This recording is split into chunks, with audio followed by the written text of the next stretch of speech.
प्यारी प्यारी भव्य आत्माओं,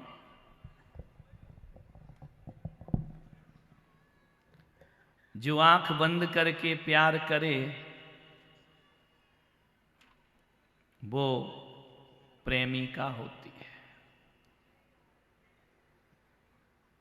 अम्मा बोल रही सही बात है, पुराने दिन याद आ गए लग रहा है।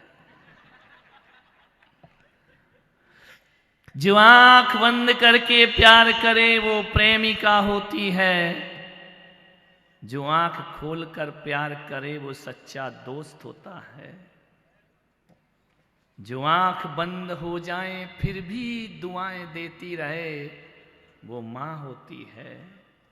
और जो आंखों में प्रेम ना जताए फिर भी प्यार करे वो पिता हुआ करता है। ध्यान रखें, पिता प्रदर्शन नहीं करता है प्यार का, अभिव्यक्त नहीं कर सकता है प्यार को, लेकिन बच्चों से बहुत प्यार करता है। मान्यवर,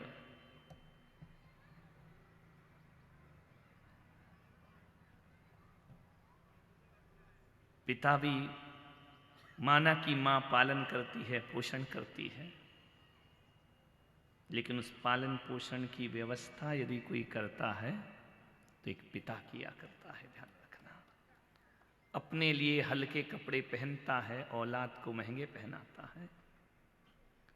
अपने लिए हल्का मोबाइल रखता है, बच्चों को महंगा मोबाइल दिलाता है।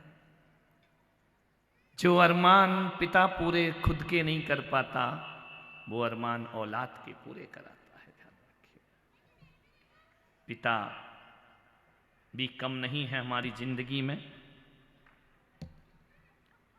पिता की भी बहुत बड़ी भूमिका है।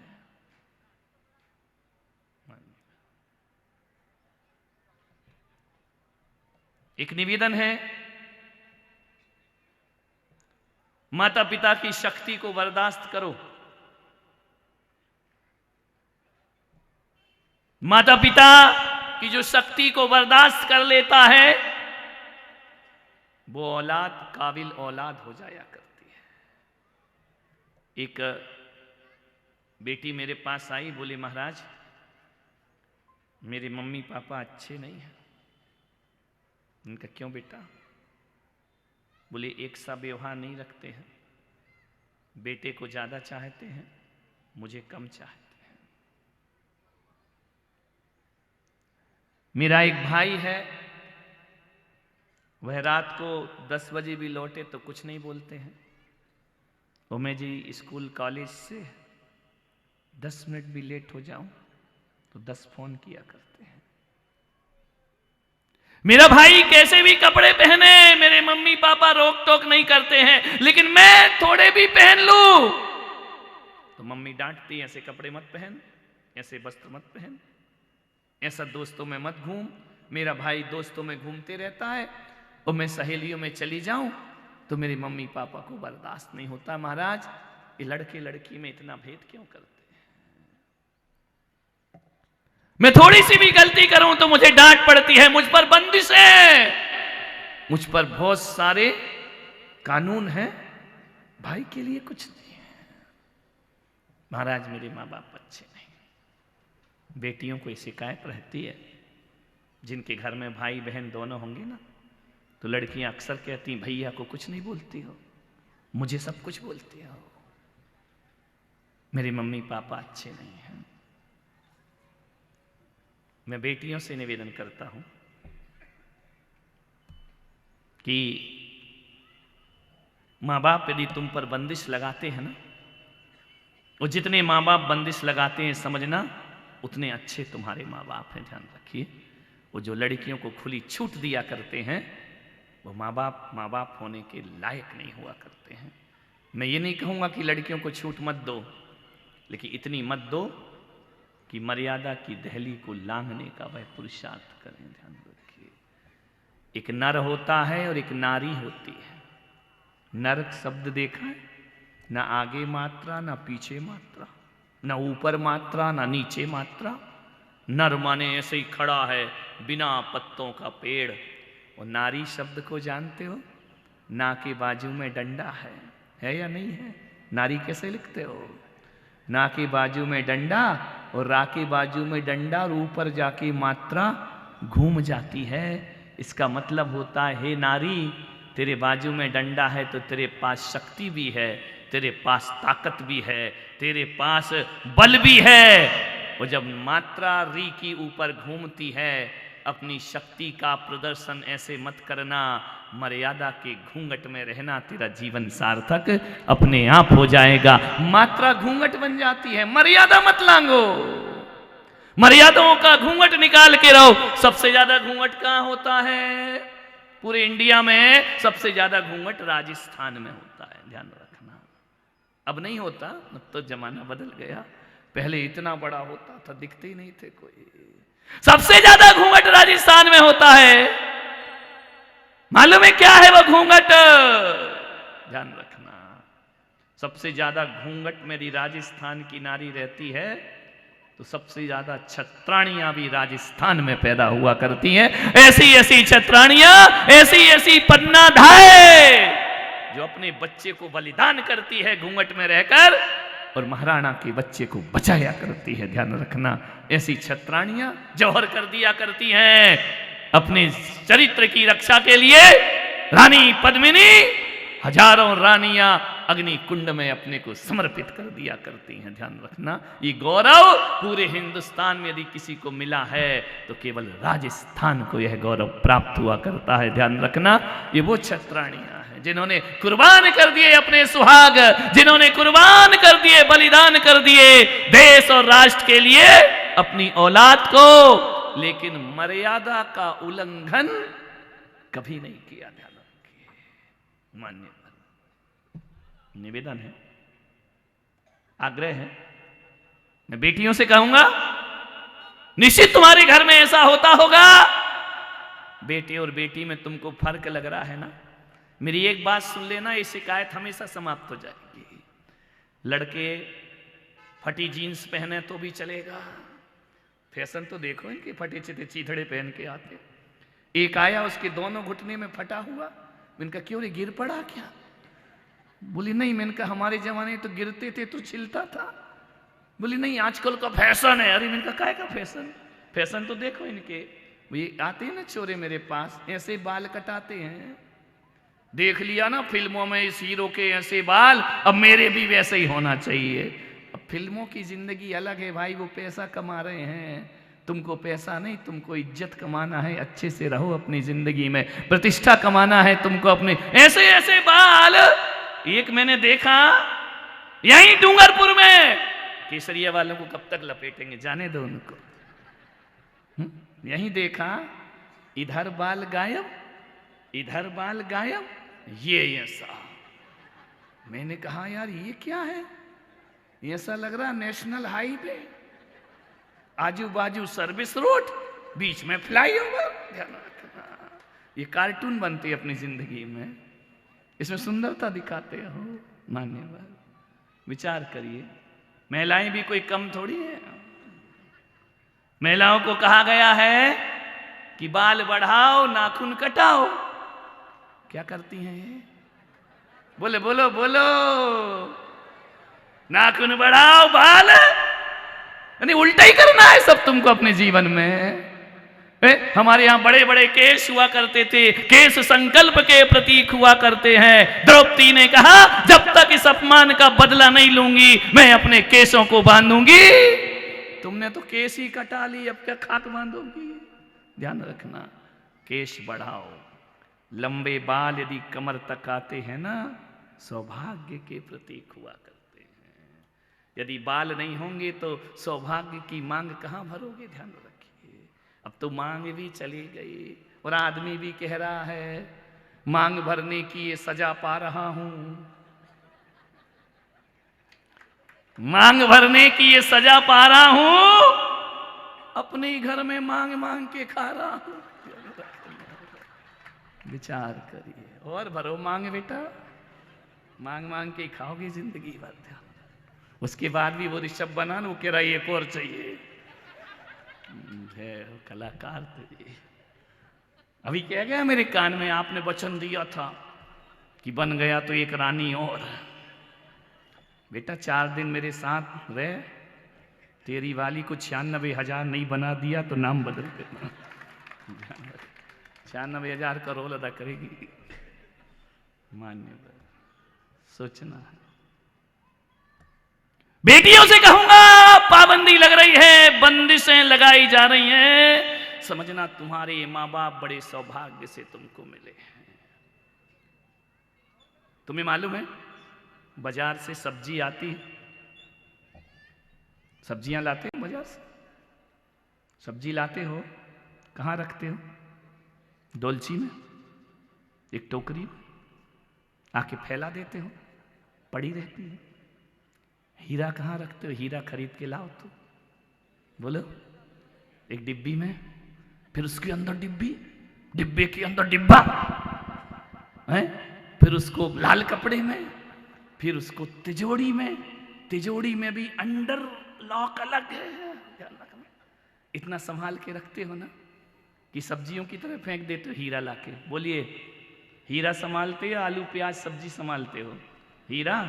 तो ध्यान रखना, बेटियां हमारा हीरा हैं और लड़के आलू प्याज सब्जी हुआ करते हैं। ध्यान रखना, बेटियों को संभाल के रखा जाता है। बेटियां हीरा की तरह हैं, उनकी हिफाजत ज्यादा हुआ करती है। अपने आप को आलू गोभी बैगन मत समझो, इनको पड़े रहने दो टोकरी में, तुम हीरा बन करके तिजोरी में बन रहो। हीरे को संभाला जाता है, ध्यान रखना। इसलिए लड़की हीरा है क्योंकि वो 2 घर को अपनी चमक प्रदान किया करती है। एक पति के घर को भी रोशन करती है और पिता के घर को भी।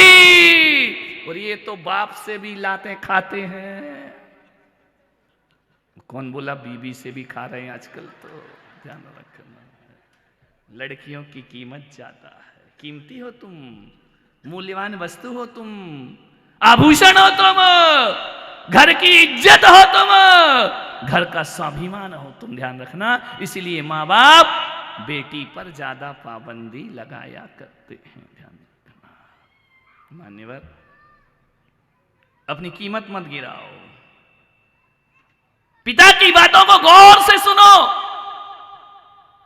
मां बाप की बातों को गौर से सुनो। जो मां बाप की बातों को गौर से सुनता है, फिर उसे दुनिया में किसी की भी बातें सुनने का अवसर प्राप्त नहीं हुआ करता है। ध्यान रखिए मान्यवर, पिता के सामने नजरें झुका के बात करोगे ना तो सारी दुनिया की नजरों में उठ जाओगे। ध्यान रखिए, राम पिता के सामने नजरें झुका के बात करते थे। दशरथ के सामने कभी नजर उठा के बात नहीं की। पुत्र 14 वर्ष का वनवास, राम ने जो आज्ञा, ध्यान रखना मान्य। एक बात याद रखना, माता पिता के आंसू गिराओगे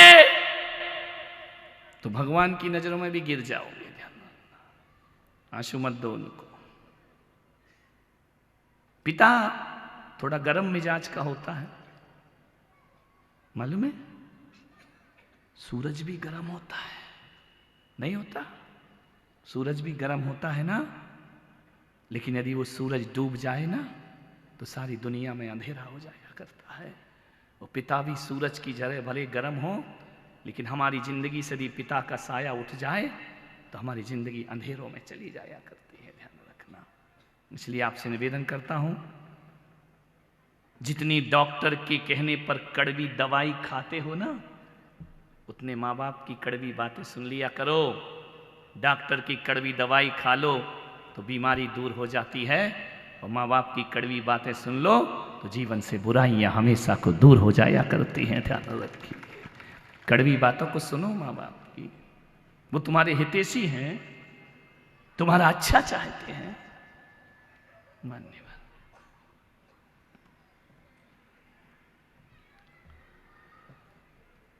आदमी इस दुनिया में किस वजह से पहचाना जाता है? एक आदमी यदि करोड़ों रुपए कमा ले एक दिन मृत्यु को प्राप्त हो जाए, राजा राणा छत्रपति हाथ इनके यसवार, और मरना सबको एक दिन अपनी अपनी। राजा भी मरेगा, रंक भी मरेगा, धनपति भी मरेगा, गरीब भी मरेगा, भिखारी भी मरेगा, ज्ञानी भी मरेगा, संत भी मरेंगे, और तुम भी एक दिन मृत्यु को प्राप्त हो जाओगे, ध्यान रखना है। लेकिन आपसे मेरा निवेदन है, मर जाने के बाद कितनी दौलत कमाई ये कोई याद नहीं रखता है, मर जाने के बाद क्या शोहरत कमाई ये याद नहीं रखता है, मर जाने के बाद तुम्हारे कितने मकान हैं इसे कोई याद नहीं रखेगा। मर जाने के बाद यदि कोई याद रखता है तो आदमी के चरित्र, आदमी के व्यवहार को याद रखा जाता है, वह हमेशा स्मरण में रहता है। आदमी का व्यवहार बहुत अच्छा होना चाहिए, ध्यान रखिए। राम की दौलत को याद नहीं करते, राम के चरित्र को याद किया जाता है। ऋषभदेव की अयोध्या को याद नहीं किया जाता है, ऋषभदेव के स्वभाव और वैराग्य और उनकी साधना को याद किया जाता है। ये दुनिया मरने के बाद तुम्हारे नेचर को पसंद करती है, ध्यान रखना। क्या याद किया जाता है? एक बात बताओ, तुम एक घर में मेहमान बन के गए, बहुत सुंदर मकान, डूंगरपुर में तो बड़े सुंदर मकान है, चौड़े चौड़े हैं। मैं आहार में जाके देखता हूं, बहुत सुंदर मकान, इतना सुंदर फर्नीचर, बहुत सुंदर पर्दे, बहुत सुंदर dining set, dressing table, sofa set, विदेशी टाइल लगी हैं घरों में तुम्हारे। वॉशरूम देखो, इतने सुंदर तो मंदिर नहीं होंगे, इतनी वॉशरूम है तुम्हारी, बहुत सुंदर बना के रखते हो। महंगे महंगे टाइल, महंगे महंगे दरवाजे, एक महंगी कार खड़ी है, कीमती सामान है तुम्हारे घरों में, और कोई व्यक्ति आ जाए तुम्हारे घर में और तुम ढंग से बात ना करो, बेरुखी से बात करो, और वो मेहमान पूरे सामान को देख रहा है और तुमने ढंग से पानी भी नहीं पिलाया, तो एक बात बताओ, वो जब घर लौटेगा तो तुम्हारा फर्नीचर याद करेगा या तुम्हारा व्यवहार याद करेगा? ईमानदारी से बताइए। और एक व्यक्ति वो है जिसके पास अच्छा मकान नहीं है, साधारण मकान में रहता है, महंगा फर्नीचर भी नहीं है, साधारण से फर्नीचर में जिंदगी गुजारता है। एक वह व्यक्ति है जिसके पास नौकर चाकर नहीं है, साधारण सा कमरा है, और तुम जाओ तो इतनी मनुहार करता है, इतनी मनुहार करता है। नहीं नहीं, आए हो तो खा के जाना पड़ेगा, पानी तो पीना पड़ेगा, चाय तो पीना पड़ेगा, ऐसे नहीं जाने दूंगा, कुछ ना कुछ तो लेना पड़ेगा। मेरा सौभाग्य है, अतिथि देवो भव, अतिथि मेरे घर में आया है, रोम रोम से रोमांचित हो जाए। बताओ, घर जाने के बाद गरीब का झोपड़ा याद आएगा या उसका मनुहार याद आया करता है? विचार करिए। मैं आपसे निवेदन करता हूं, ये महंगे मकान और महंगे फर्नीचर को दुनिया याद नहीं करती, तुम्हारे व्यवहार और तुम्हारे बोलचाल को दुनिया याद करती है। किसी के कितने, मैं जाता हूं ना चौके में, कितने मनुहार से खिलाते हो, कितने प्यार से खिलाते हो। एक जगह मैं आहार को गया, लौट कर आया, उस आदमी ने कहा महाराज मकान कैसा लगा? अरे मैंने कहा मुझे क्या करना तेरे मकान से? नहीं, बोले नया बनाया, कैसा लगा आपको? मैंने कहा मुझे ज्यादा अच्छा लगेगा तो कौन सा तू मेरे नाम रजिस्ट्री कर देगा, कौन सा मुझे दे देगा? मैंने कहा एक बात बताऊं, मैं तेरे यहाँ आहार में गया, मैंने मकान नहीं देखा, मैंने तेरा फर्नीचर पर दृष्टि नहीं गई, मेरी दृष्टि जाती थी तेरे नयनों पर, और मेरी दृष्टि जाती थी तेरा नवदा भक्ति पर। और कह सकता हूँ तेरा फर्नीचर कैसा है वो मैं नहीं जानता, तेरी भक्ति मेरे दिल को लुभाती है, उसे मैं जिंदगी भर याद करूंगा। तुम्हारे महंगे फर्नीचर को कौन सा वो बांध के ले जाएगा? क्या लेकर जाएगा? तुम्हारे स्वभाव को लेकर जाएगा। एक व्यक्ति आया, बोले महाराज मेरा हाथ देखो, मेरा फ्यूचर क्या है, मेरा भविष्य क्या है? मैंने कहा भाई ये काम तो मुझे आता नहीं है, और आता है तो मैं इस लफड़े में पड़ता नहीं हूं, क्योंकि दिन भर ही हाथ देखूंगा बैठ के, तो जिसके लिए घर छोड़ा उसे कब देखूंगा? ध्यान रखना। बोले महाराज फिर भी कुछ तो बताओ, मेरा फ्यूचर कैसा है? मैंने कहा मैं नहीं बता सकता हूं। बोले कुछ तो बताओ, आप महाराज हैं, मैं वक्त हूं आपका। मैंने कहा एक बात याद रख, मुझे नहीं मालूम कि तेरी लकीरें क्या बोलती हैं, तेरी कुंडली क्या बोलती है, मुझे नहीं मालूम तेरा भविष्य क्या है, लेकिन मैं इतना जानता हूँ, और डूंगरपुर वालों आप भी सुन लो, किसका फ्यूचर कैसा है ये मैं नहीं बता सकता। वो कोई बताए तो उसे मूर्ख ही समझना कि मूर्ख बना रहा है तुमको। मैं हकीकत में बताता हूँ कि फ्यूचर अच्छा करना है तो फ्यूचर अच्छा करने से फ्यूचर अच्छा नहीं बनता। जिसका नेचर अच्छा होता है उसका फ्यूचर अच्छा होता है, और जिसका नेचर खराब होता है उसका फ्यूचर खराब होता है। मैंने कहा तू सारी चिंता फ्यूचर बदलने में मत लगा, सारी चिंता नेचर बदलने में लगा दे। नेचर अच्छा होगा तो फ्यूचर भी अच्छा होगा, और नेचर अच्छा नहीं होगा तो फ्यूचर भी अच्छा। फिर चाहे तू मंत्र कर, चाहे तंत्र कर, चाहे टोना कर या टोटका कर, नेचर अच्छा होगा तो फ्यूचर अच्छा होगा। ध्यान रखना। क्या बदलना है? नेचर। क्या बदलना है? नेचर जानते हो, आदतें अच्छी बनाओ, सारी दुनिया का प्यार पाओगे। ध्यान रखना, दुनिया पे राज करना कोई बड़ी बात नहीं है। मेरे महावीर कहते कि दुनिया पे राज करोगे एक दिन दुनिया तुम्हें भूल जाएगी। सम्राट सिकंदर को दुनिया भूल गई। ध्यान रखना, सिकंदर भूले जा सकते हैं, रावण ने पूरी दुनिया में राज किया, लोग उसे भूल गए। कंस ने दुनिया में राज किया, उसे लोग भूल गए। जो दुनिया पे राज करता है उसे दुनिया याद नहीं रखती, जो दिलों में राज करता है दुनिया उसे याद किया करती है। वो दिलों में राज करते हैं मेरे महावीर, दिलों में राज करते हैं। आज से अरबों खरबों वर्ष पहले तीर्थंकर ऋषभदेव हुए। ध्यान रखना, उन्हें दुनिया याद करती है? नहीं करती तो पानी सा पैसा काहे को बहाते। ध्यान रखना, मान्यवर ऋषभदेव को दुनिया याद करती है। भरत भाई नागदा खड़े हो जाओ जरा। तुम्हारा नाम क्या है? इतने शर्मा रहे हो, माइक दे रहे।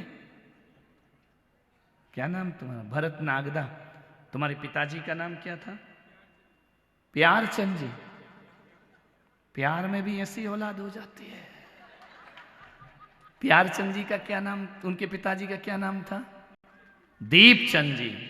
भरत, प्यार, दीप। उसके पहले दीपचंद जी के पिताजी का नाम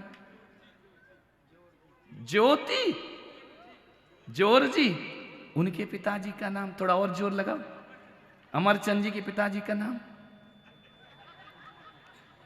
3-4 पीढ़ी में खत्म। देखिए तुम कितना भी कुछ कमा लो, बैठ जाओ, 3-4 पीढ़ी के बाद नाम याद नहीं है। और मुझ पुलक सागर से पूछना कि तुम्हारे वंश का नाम क्या है, तो मैं आचार्य पुष्पदंत से शुरू होऊंगा और करोड़ों वर्ष पहले हुए ऋषभदेव तक अपनी वंशावली बताने को तैयार हो गया। दौलत से दुनिया नहीं जानती, 3 पीढ़ी के बाद दुनिया नाम भूल जाएगी। ज्यादा जोर दोगे तो 4 पीढ़ी 5 पीढ़ी, लेकिन ऋषभदेव के बाद महावीर तक कितनी पीढ़ियां बीत गईं, अरबों वर्ष हो गए, और ऋषभदेव आज भी हमारे दिलों में राज कर रहे हैं। राम हमारे दिलों में राज कर रहे हैं, नेमिनाथ हमारे दिलों में राज कर रहे हैं, महावीर हमारे दिलों में। ऐसा क्या किया था इन्होंने कि हजारों वर्षों के बाद भी कितने आताताई इस देश में आए, मंदिर तोड़े, मूर्तियां तोड़ी, विधर्मियों ने, भारत के बाहर के धर्म आए, लूटा हमारे मंदिरों को।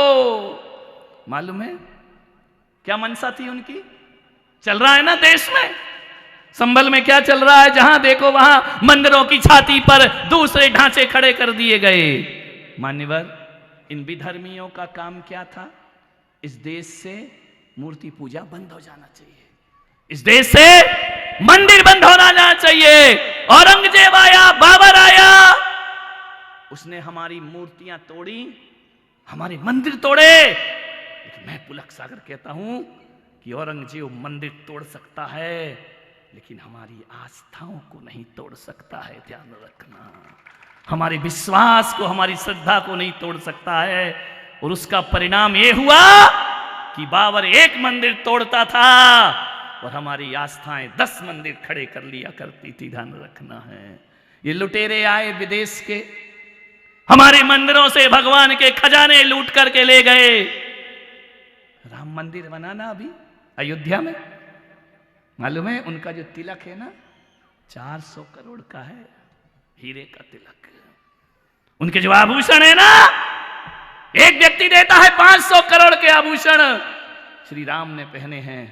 बताओ उन विधर्मियों को कि तुमने जितना लूटा ना मेहनत करके, उतना राम भक्त अकेला राम के ऊपर चढ़ा दिया करता है। ध्यान रखना, भारत की संस्कृति को कभी पीछे नहीं दिया करता है। विचार करिए, तुम जितना लूटोगे लूटो, तुम जिसे लूटने के लिए मेहनत करते रहे, हमारी समाज का एक व्यक्ति भगवान के मंदिरों को हीरा मोतियों से सजा दिया करता है। ये क्या है? ये आस्थाएं हैं। ध्यान रखना, आस्थाएं कभी नष्ट नहीं होती हैं।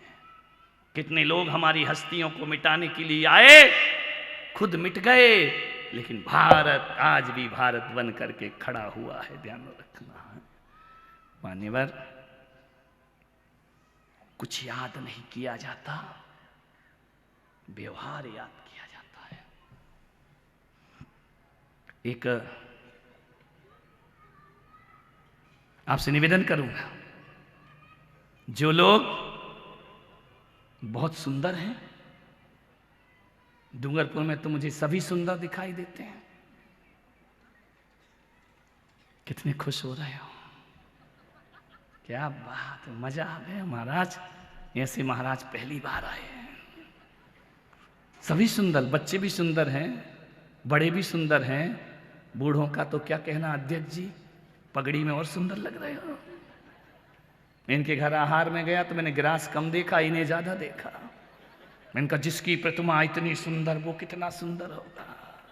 ध्यान रखिए मान्यवर, जो सुंदर लोग हैं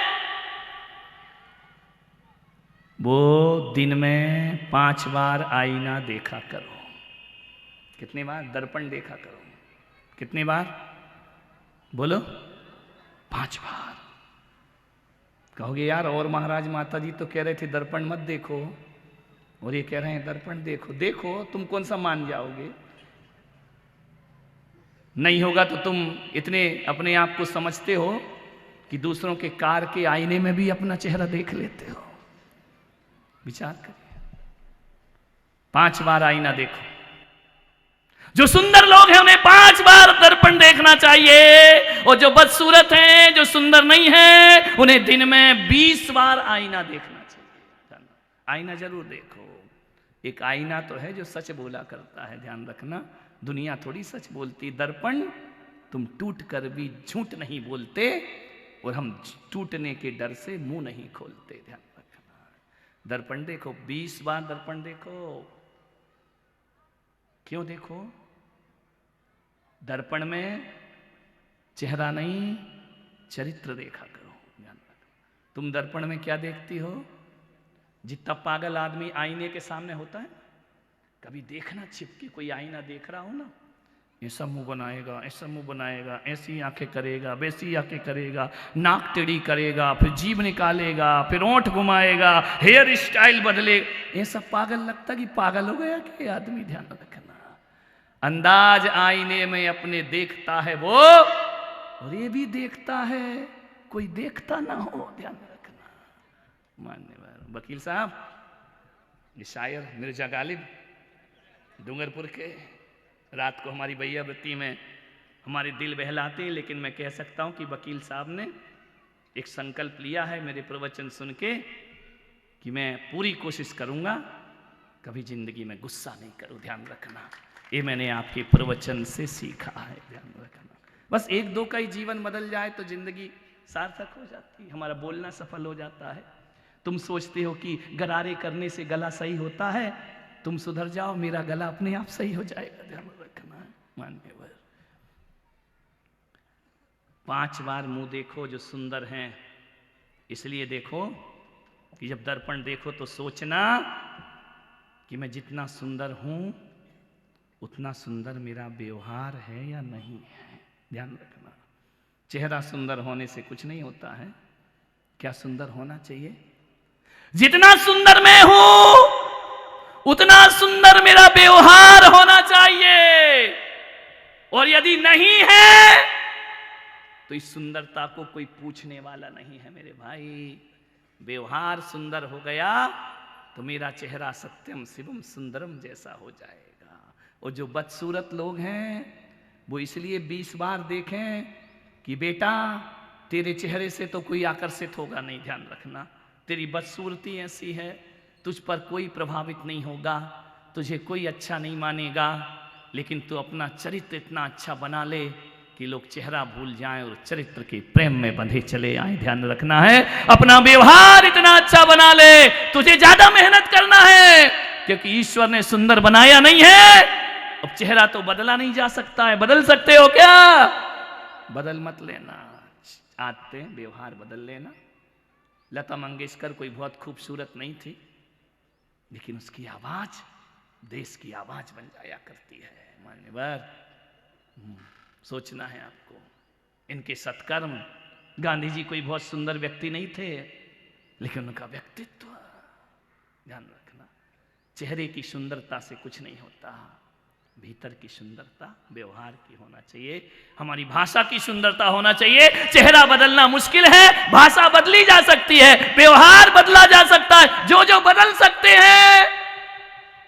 चेहरा कौन? चेहरा भगवान बना के बेचता है, लेकिन चेहरे पर भाव कैसे बनाना है इसमें भगवान का हाथ नहीं होता, इसमें अपना हाथ हुआ करता है। ध्यान रखना, खूबसूरत चेहरा ईश्वर ने बना दिया, लेकिन मुस्कुराहट तो तुम्हें ही लाना पड़ेगी ना। ध्यान रखना, इसमें ईश्वर क्या कर लेगा आपका? जीवन भगवान ने दे दिया, जीवन को किस तरीके से जीना ये तुम पर निर्भर किया करता है। भगवान का काम केवल भेजना है, देना है। जैन दर्शन तो ये भी नहीं मानता है, वह कहता है कुदरत ने जैसा बना दिया, अब आगे जो बनना है वो तुम्हारे हाथ में है। ध्यान रखना, चेहरा देना उसका काम, भाव बनाना हमारा काम। कैसे भाव बनाते हो चेहरे पर? द्वेष के, घृणा के या प्रसन्नता के? कोई लड़का है ऐसा यहां जिसकी शादी नहीं हुई हो अभी तक? है तो खड़ा हो जा, मैं कराऊंगा। नहीं हुई बेटा?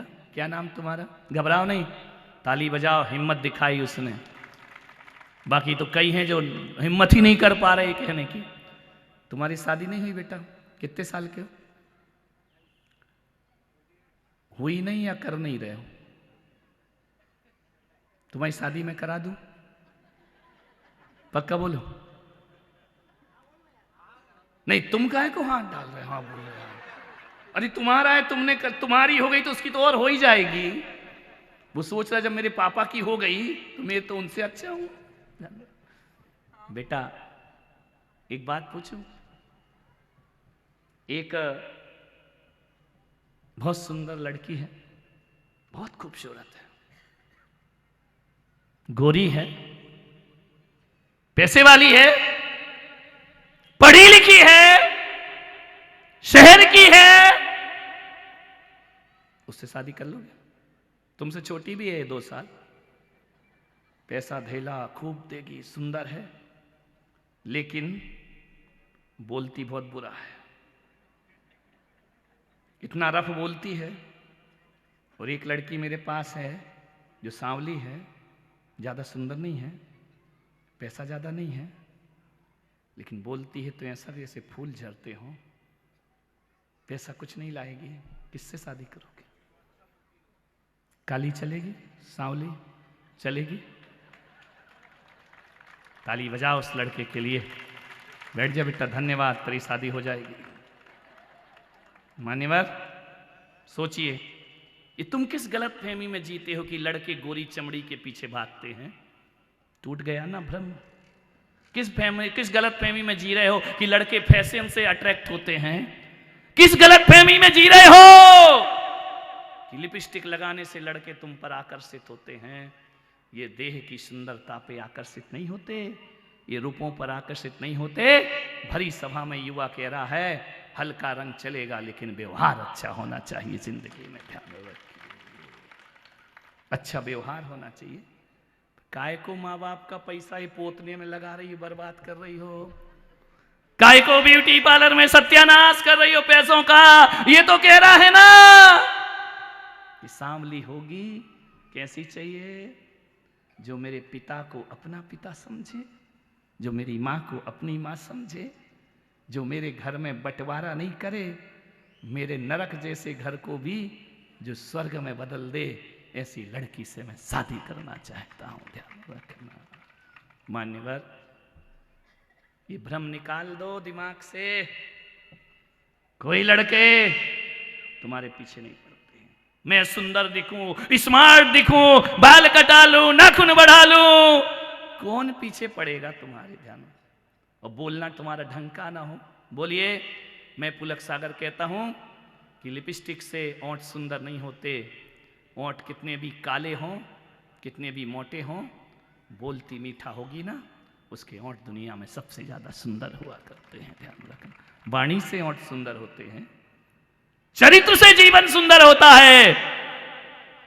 मान्यवर, आदमी का व्यवहार बहुत अच्छा होना चाहिए। एक पिता की बहुत लाडली बेटी थी, इतना प्यार करता था पिता। हर पिता को करना चाहिए, मेरा विरोध नहीं है, अपने बच्चे हैं। इतना लाड, इतना लाड, इतना लाड। एक ही इकलौती बेटी और एक लड़का था उसका। बेटी की जो भी बात मन में आए, जुबान तक नहीं आती थी, बाप पूरा कर देता था। बेटी ने कहा ऐसे कपड़े पहनूंगा, पिताजी ने कहा कोई बात नहीं। बेटी ने कहा ऐसी कार चाहिए, पिता ने कहा कोई बात नहीं, ले ले। बेटी ने कहा मैं घूमूंगी फिरूंगी, घूम फिर। मेरी बेटी को कोई कमी नहीं रहना चाहिए। पिता प्यार में था, बेटी के मोहब्बत में था, लेकिन ज्यादा मोहब्बत भी हो जाए ना, हद से ज्यादा, तो व्यक्तित्व बिगड़ जाता है। जिद्दी हो गई लड़की, लाड़ में लड़ंका हो गई लड़की, बड़ों को बड़ा, छोटों को छोटा नहीं समझती। कोई एक बोले तो चार जवाब देती। मेरे बाप ऐसे हैं। चल गया। एक दिन पिता ने उस लड़की का विवाह किया। करना तो पड़ेगा, कितनी भी लाडली हो, ससुराल तो जाएगी। कहानी लंबी है लेकिन शॉर्ट में बता रहा हूं, क्योंकि तुमसे ज्यादा मुझे अपने पेट की चिंता है। पापी पेट का सवाल है। शादी कर दी, 8 दिन नहीं हुए कि ससुराल से फोन आया, पिताजी जिस कंडीशन में हो मुझे लेने आओ, मैं यहां बिल्कुल नहीं रह सकती हूं। बाप ने कहा यार 8 दिन हुए शादी को, 8 दिन में कह रही कि ससुराल में नहीं रहना है। उसने कहा बेटा थोड़ा समझ। बिल्कुल नहीं समझना, 8 दिन से जहर के घूंट पी रही हूं मैं, मुझे इस घर में नहीं रहना। आज हालात यही हैं तुम्हारे घरों के, ध्यान रखना। चटमंगनी, पट शादी, झट तलाक, ध्यान रखना। शिक्षाएं खत्म हो गई हैं। पिता लाचार था, गया, पहली बार लेने आया बेटी को, किसी ने पूछा ही नहीं, चाय को नहीं, पानी को नहीं, किसी ने ये नहीं कहा कि समधी जी आओ बैठो, शमशानी माहौल। उसने कहा यार बेटी सही कह रही है, घर अच्छा नहीं। समधन जी ने देखा, मुंह तिरछा करके निकल गए। गया पिता बेटी के पास, बेटी क्या बात है? लिपट गई, रोने लगी, किस नरक में डाल दिया मुझे। पिता ने कहा बेटा हुआ क्या 8 दिन में ऐसा? बोले मैं यहां एक पल नहीं रह सकती हूं, इसी वक्त लेके चलो। पिता ने कहा एक बार रुक, थोड़ा शांति रख, मुझे एक गिलास पानी तो पिला दे। बोले पानी बाहर पी लेंगे ढाबे में, टेंशन मत करो, इस घर का पानी भी जहर है। पिता ने कहा बेटा तेरे सास ससुर से तो पूछ लो मामला क्या है। अरे बोले भाड़ में गए वो सास ससुर, बिल्कुल नहीं पूछना, उठाओ अटैची चलो। बोले बेटा रुक रुक रुक, ध्यान रखना डूंगरपुर वालों, सब कुछ बनना आसान है लेकिन बेटी का बाप बनना बहुत कठिन काम हुआ करता है जिंदगी में। बेटी वो है जो अच्छों अच्छों की अकड़ तोड़ दिया करती है, ध्यान रखिए। गए सासू से पूछा कि बहन जी मेरी बेटी को पीहर ले जाऊं। सास ने कहा कल के ले जाने वाले, अभी इसी वक्त। बहन जी क्या हुआ? बोले तुम जानो, ये क्या आफत भेजी हमारे घर में तुमने। सुबह से तूफान मचाती है, लड़ाई करती है, झगड़े करती है, 9-9 बजे 10-10 बजे सोकर उठती है, काम वाम कुछ आता नहीं है, एक बात बोलो तो 4 बात सुनाती है। ऐसी लड़की, ये संस्कार है तुम्हारे। बेटियों से मैं निवेदन करूंगा कि ऐसा जीवन, ऐसा व्यवहार बनाना कि तुम्हारी ससुराल में तुम्हारे पिता जब आए ना तो उनका फूलों से स्वागत होना चाहिए, अंगारों से अपमान नहीं होना चाहिए। ध्यान रखना, ये अपमान कराना नहीं कराना बेटी का काम हुआ करता है। सास ने कहा कि ले जा।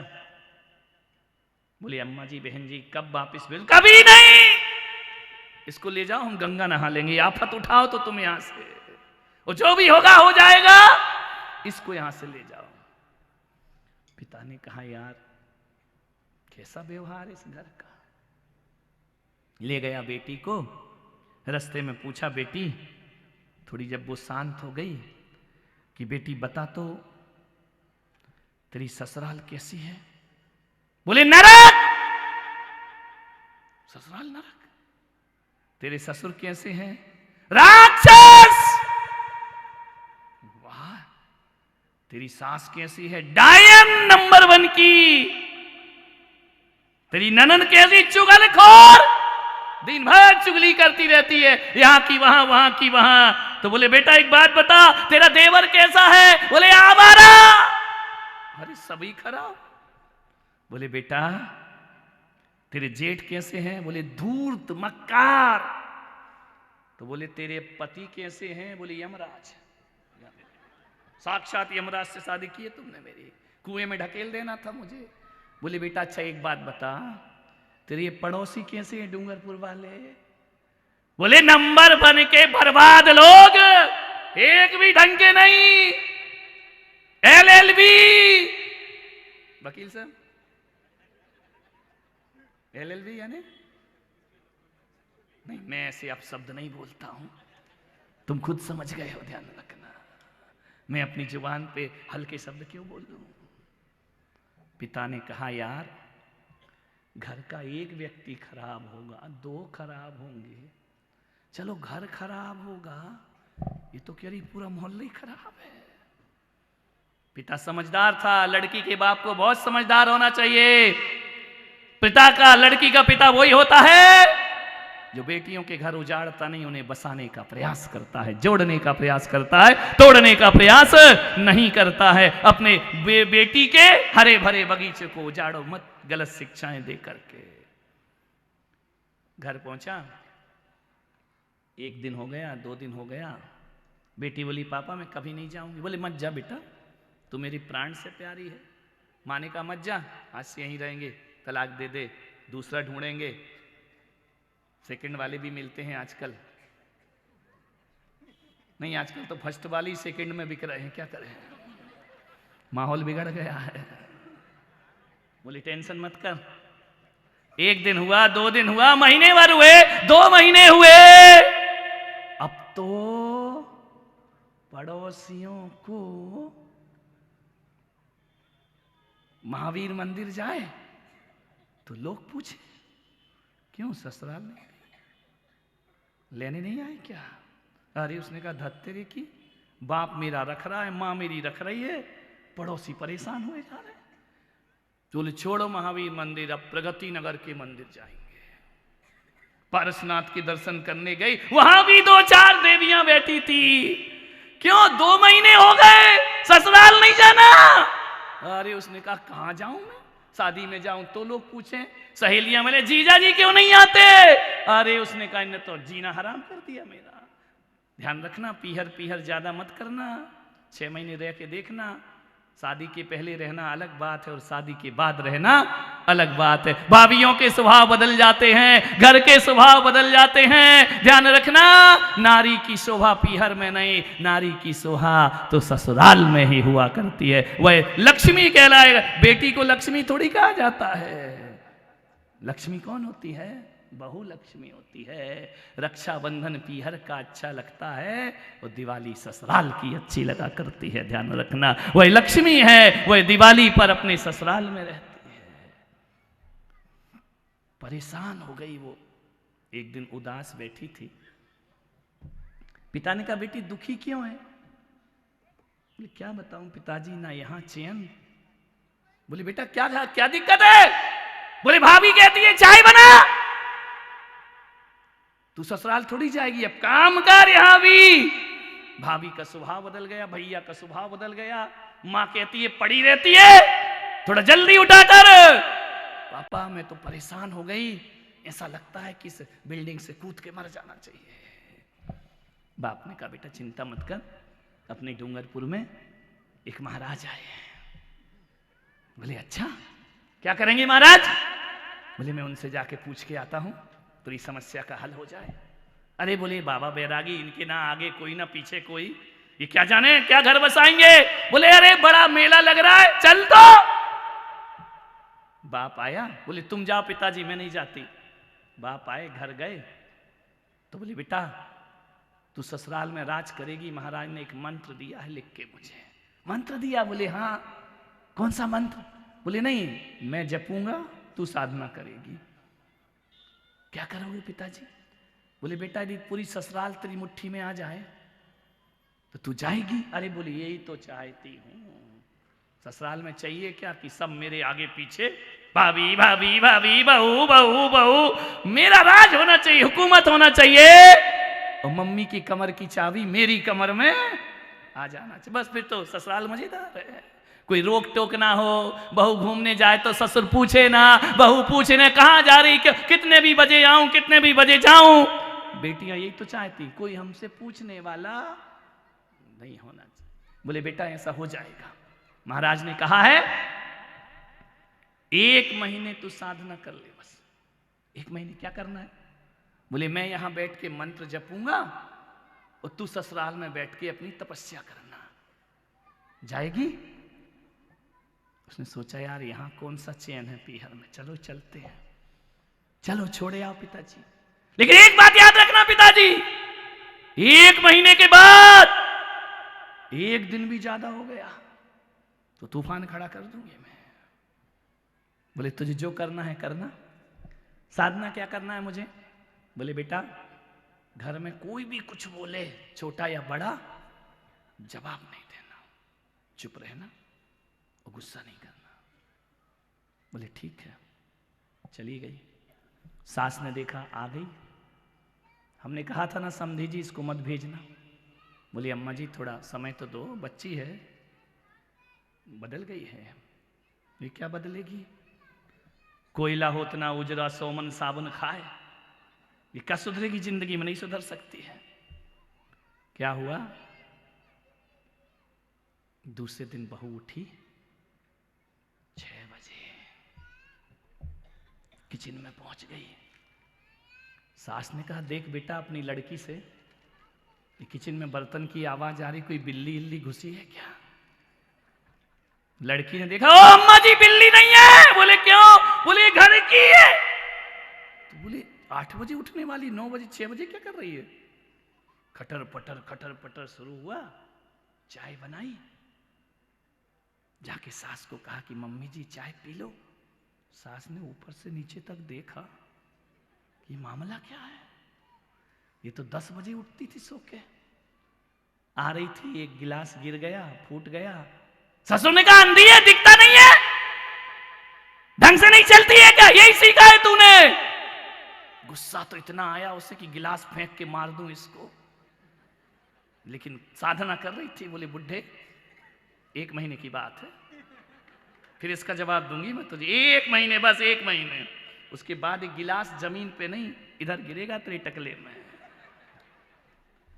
बोली पिताजी सॉरी, गलती हो गई, देख के चलूंगी आज से। ससुर ने देखा यार ये बोई है या बदल गई है। उसने कहा क्यों री बहू, तेरी कोई जुड़वा बहन भी है क्या? बोली नहीं पिताजी मैं तो अपने पीहर में अकेली इकलौती हूं। तो बोली ये क्या देख रहा हूं मैं? बोले देखते जाओ, महीने भर बाद बताऊंगी तुम क्या देख रहे हो। ननन आगे देवर, भाभी भाभी भाभी, जेठानी बहू बहू बहू। अरे उसने कहा ये क्या हो रहा है? 15 दिन में घर का नक्शा बदल गया। 15 दिन के बाद सासू ने कहा बेटा इधर आ, तू कितनी बदल गई है। बोली तू क्या जाने बुढ़िया कितनी बदल गई, महीने भर बाद बताऊंगी कौन बदला है। बोले देख बेटा मैं बूढ़ी हो गई हूं, तू इतना अच्छा घर संभालती है, आज से घर की चाबी तू संभाला। मिल गया राजपाट, वर्ल्ड कप हाथ में आ गया। आज से बेटा धोबी का हिसाब तू करना, दूध वाले का हिसाब तू करना, सब्जी वाले का हिसाब तू करना, क्या बनाना क्या खिलाना सब तेरे हवाले है। ऐसी बहू हमको मिली है दुनिया में किसी को प्राप्त नहीं हो सकती है। बहू ने कहा वाह रे महाराज डूंगरपुर वाले, 15 दिन में कर दिया मेरे घर हवाले।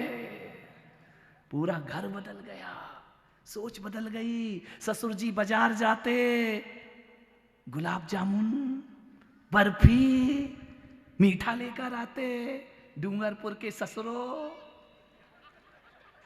खाली हाथ घर मत जाया करो, दुकान से कुछ रख के ले जाया करो, 250 ग्राम मीठा, ताकि बहू इंतजार करे। खाली हाथ गए खाली हाथ आ गए, बहू कहती बूढ़ा ऐसे ही गया था ऐसे ही। अरे मिठाई तो ले जाओ, तो बहू बार बार दरवाजे में आएगी, पापा जी आएंगे मिठाई लाएंगे, पापा जी आएंगे। लेकिन तुम नहीं करते, भूल गए, पहले ऐसे ही होता था।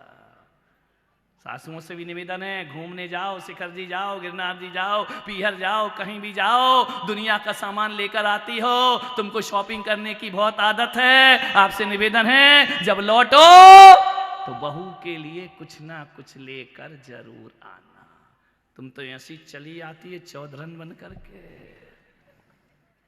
बहू कहेगी हल्का है, कुछ बात नहीं है, कम से कम मेरी मम्मी ने मेरा ख्याल तो रखा, वहां ध्यान रखना। बहू बेटी बन जाएगी तुम्हारी। लेकिन तुम ऐसी हो, लड़की के लिए तो लाती हो, पोते के लिए तो लाती हो, पति के लिए लाती हो, बहू को ठेंगा दिखाती हो। ध्यान रखना, वो भी ऐसे ही करेगी तुम्हारे साथ, ध्यान रखना। थोड़ा तुम्हें भी चेंज होना पड़ेगा। अकेली बहुओं की गलती नहीं है, बूढ़े भी कोई कम नहीं है, ध्यान रखना। बजा दो बहुएं तालियां।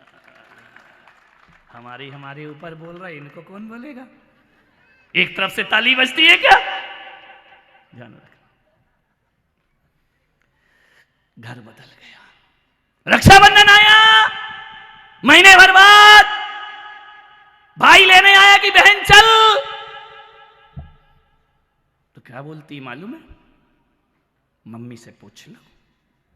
पहले क्या बोल रही थी? भाड़ में जाए वो सासू। जैसे गया कि मम्मी जी बहन को रक्षाबंधन पे ले जाऊं, अरे बेटा क्यों ले जा रहा है, अब तो बहू बिना हमारा दिल लगता ही नहीं है, तू ले जाएगा। एक काम कर, रक्षाबंधन में रोक नहीं सकती हूं, तो जल्दी एक दिन में वापस कर देना। पहले तो कही थी कभी नहीं आना। उसने कहा बहन मम्मी मैं जाऊं? हाँ बेटा जा, जल्दी आना बेटा, तेरे बिन घर सूना सूना। उसने कहा यार भाई ने देखा ये क्या कमाल है भाई, गजब के महाराजा है डूंगरपुर में। लौट के जब आई ससुराल से पीहर, पिता ने पूछा बेटी पिताजी तुम्हारा जाप पूरा हो गया? बोले तेरी साधना तो नहीं तोड़ी? बोले बिल्कुल नहीं। तो बोले बेटा बता ससुराल कैसी है? स्वर्ग। स्वर्ग? तेरी सास कैसी है? वो डायन। पिताजी देखो अच्छा बोलो भाई, सास है मेरी, तुम डायन बोल रहे हो। बोले बेटा तूने तो कहा था डायन नहीं। बोले इतनी अच्छी है कि इतना प्यार मेरी माँ भी नहीं दे सकती है। और बोले वो राक्षस ससुर तेरा। बोले पिताजी अब बात बिगड़ जाएगी, राक्षस नहीं बोलना, तुमसे ज्यादा प्यार करते हैं। तुम बाजार से क्या लाए मेरे लिए? वो रोज मेरे लिए मीठा लेकर आते। अरे बोले वो तेरा आवारा देवर है। अरे आवारा नहीं है, वो लक्ष्मण जैसा देवर मैंने पाया है। वो बोले वो तेरा धूर्त जेठ, बोले बड़े भाई से ज्यादा प्यार करता है। और बोले बेटा तेरा पति वो यमराज, बोले भला है बुरा है जैसा भी है, मेरा पति मेरा देवता है। ध्यान रखना, इतना अच्छा पति मिला है। और बोले वो पड़ोसी, अरे बोले बाप पिताजी घर वालों से ज्यादा सम्मान पड़ोसी किया करते हैं। तो बोले बेटा अब क्या करना है? बोले एक बात बताओ, तुम मंत्र कौन सा जप रहे थे? बोले मंत्र छोड़ बेटा, आज तेरा घर सुखी हुआ है ना, तो मेरे मंत्र जपने से नहीं, तेरे व्यवहार बदलने से तेरा घर सुखी हो गया है।